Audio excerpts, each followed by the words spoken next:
So we're going to get into this conversation about this autistic child that was publicly shamed.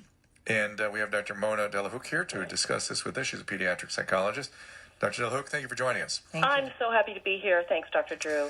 So it was such an unbelievable story. I spent the last commercial break pouring through reports hoping that it was fake news because it's just like, this doesn't fit the sniff test. No. But here it is. A kid is given the most... I'm so angry. Yeah, he's a nonverbal autistic child who is in a special needs class, apparently, or had at least With had a special, teacher. At least had a special needs educator in the class who gave awards. The kid is called up for end of year awards. He doesn't understand what the award is for, but he's happy to get an award. And the parents notice when it's brought back to them that it's for most annoying male. Yes. What do we do with this? What do we do with this? Well, first of all, can we just have a moment of compassion for the family, for the child? Thank you. And for the parents. There's hope that perhaps the child didn't absorb the complexity of what happened, but saw that shiny award. Let's just hope. But so much compassion for everybody there, especially for the family and for the child. Sure. And I think we have to look at this as an example of how poorly some teachers and many special educators are still learning about what behaviors mean in autism. Thank you. As sad as that is, But I can't get my head around. I told Dr. Drew, I said, there are still some mean people, and I'm sorry, that was a bad teacher. Is it just a teacher who's acting out her frustration on the parents? Is somebody who has a personality disorder and they're acting it out through these crazy means? Or is it somebody who really doesn't understand autism? I think there's a more likely reason, Dr. Drew, and that is that our understanding of and training of teachers and educators about autism is still steeped in what we knew about autism 50 years ago. And so many of our educators who are well-intentioned, I want to say that I haven't met an educator who wasn't well-intentioned, but I've also observed micro moments, small moments of public shaming in public schools over the past 20 years, and including in the last 3 years myself, because the way we view autism still is from this lens of typical and neurotypical and behavioral service behaviors that we want to see children as compliant, and when they do something that is considered, like, let's just use that word annoying, right? Yeah. Maybe they're tapping on the desk. Maybe they're moving their body in a certain way. But what we used to think is that these were just simple behaviors that we can change to make a child look more, quote-unquote, typical. Right. But now that we have the neurodiversity movement and we're hearing from autistic adults and teenagers and telling us, look, you guys have it all wrong. These behaviors have meaning. They are serving a purpose. And so especially for a nonverbal. Well, think about what it would be like to not have access to your speaking voice. That's right. But you have those thoughts inside of your head. So I like to use the word non-speaking instead of nonverbal because nonverbal might imply that they can't think. Right. But we have to presume competence.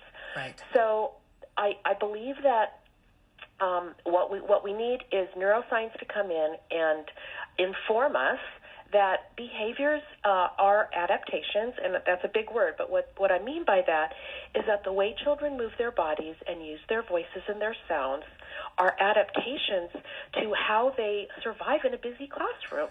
Right. So we should celebrate those behaviors rather than shaming them. Right. In fact, it's I guess the term meeting kids where they are is how we describe it. Yeah, but I mean, this is a special needs teacher, so I have a hard time even giving her anything because even if this was in a regular class, I would want to punch the teacher in the face if I was a parent. Because why are you giving most annoying male or most annoying female awards at the end of the school year anyway? What is that celebrating in a classroom? We're trying to get kids ready for the real world. We're trying to educate. We're trying to get them math and reading ready. When in California, LAUSD, a lot of kids don't even graduate with 4th grade proficiency in reading and writing. And we're worried about giving away a most annoying award. I mean, this is our priority. I mean, this is what they're focusing on. That to me as a parent is just disturbing. Well, yeah, I agree. but we have to look at our education system really closely, and we have to break the old paradigm of having a hyper focus on compliance and everybody being quiet and everyone doing their own thing. That was 100 years ago. Now we know that people learn in different ways. True. And but so this child's annoying behaviors were very likely his bits for communication. But this is a special needs teacher, Dr. De La Hook, and my best friend, her son Mikro, has been in a regular school with a special aid with him, and he's been, integrated into a regular classroom, and he does speak. He's not non-speaking, but, he has his challenges, and he's constantly moving around, and he flaps, and he does certain things. But it's like, you would think being with a teacher that's special, autism has been around for quite a while now, so that's why I'm not giving this teacher a break that she didn't know that autism and that they rock around and that they may not be a compliant, completely quiet person in a classroom. I don't buy that. It's Leanne Tweed and Dr. Drew. I'm taking a little break. We're going to be back with Dr. De La Hook, pediatric psychologist, to answer and address this very issue in just a second. Our number is 800-222-5222. It's Midday Live, AM 790 KBC.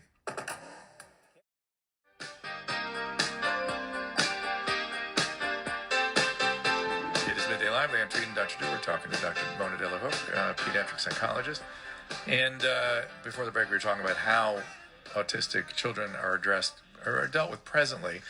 And it's meeting them where they are and allowing them to use these behaviors, frankly, to regulate Dr. De La Hook as much as anything else. So they use them in order to be able to adapt to the classroom. But I've never seen a classroom with autistic children or special needs teachers that didn't do that in certainly the last 5 years or so. How could that happen now? I just don't understand it. Well, it happens all the time. I see it happening, and as you know, or as you may know, one of the main support net treatment paradigms for autism is behavioral treatment, right?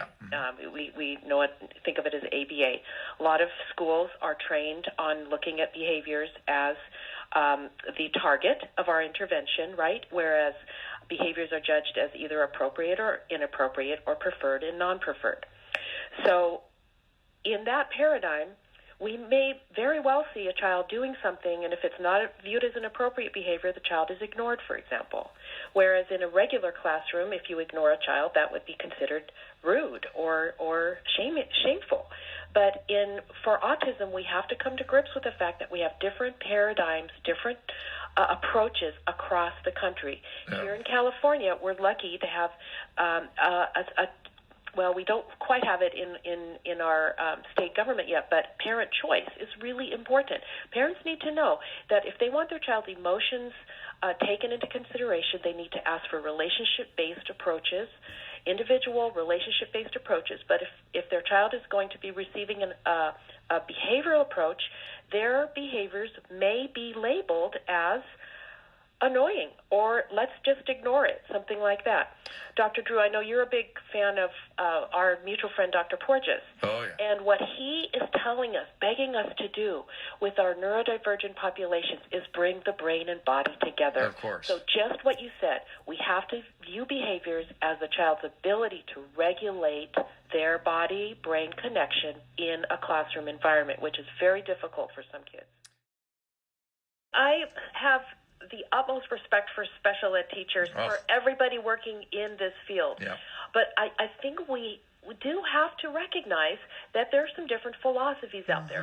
Now, in no way am I saying that there's any rationale for that public shaming. It was ridiculous. It made all of us... no sense. Just wasn't smart to me. Sad. Yeah. And you wouldn't imagine why anyone would make such a poor decision. It's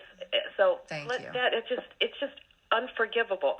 However, it gives us an opportunity, like we're talking right now, to look at how we treat different people in general in our culture. And let's all think about the next time we see someone, 1 in 59 individuals or less, right? Yeah. The next time we see someone moving differently or acting differently, we can have more compassion. Let's spread it. Let's get our heads around what it means to be neurodiverse, loving, kind, and compassionate for our families and our children who move differently and who talk differently, and that is their ultimate right. I think it's we live in a time of heightened awareness of difference.